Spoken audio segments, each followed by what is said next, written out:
সিলেট শহরের পূর্ব প্রান্তে সুরমা নদীর তীরে অবস্থিত একটি গুরুত্বপূর্ণ শিল্প কেন্দ্র কুমারগাঁও বিদ্যুৎ কেন্দ্র।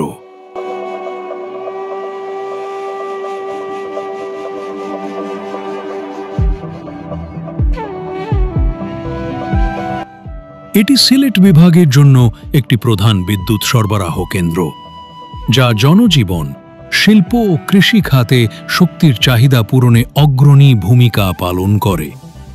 এই কেন্দ্রটি প্রথম চালু হয় 1966 সালে, মাত্র 13 মেগাওয়াট উৎপাদন ক্ষমতা নিয়ে।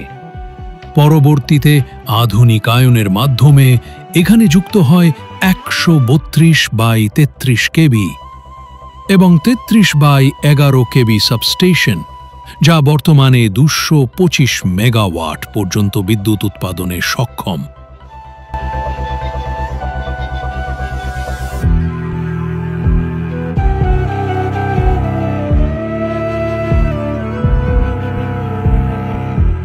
এই বিদ্যুৎ কেন্দ্র থেকে সরবরাহ করা বিদ্যুৎ পৌঁছে যায় সিলেট মহানগর, সুনামগঞ্জ, মৌলভীবাজার ও হবিগঞ্জ সহ আশেপাশের জেলাগুলোতে। এখানে ব্যবহৃত হয় গ্যাস টারবাইন ও কম্বাইন্ড সাইকেল প্রযুক্তি, যা কম জ্বালানিতে অধিক বিদ্যুৎ উৎপাদন নিশ্চিত করে।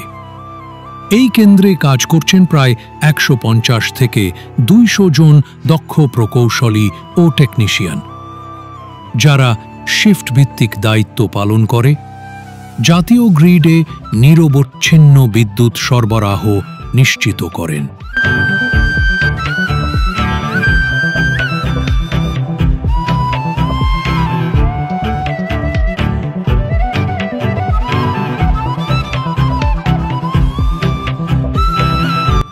বিগত বছরগুলোতে এখানে কয়েকটি অগ্নিকাণ্ডের ঘটনা ঘটলেও দ্রুত নিয়ন্ত্রণে এনে কার্যক্রম সচল রাখা হয়েছে।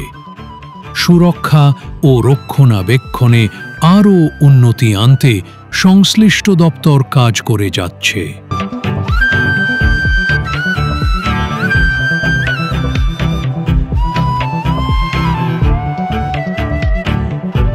কুমারগাঁও বিদ্যুৎ কেন্দ্র শুধু সিলেটের নয়, বরং পুরো উত্তর পূর্ব বাংলাদেশের শক্তি নির্ভরতার প্রতীক।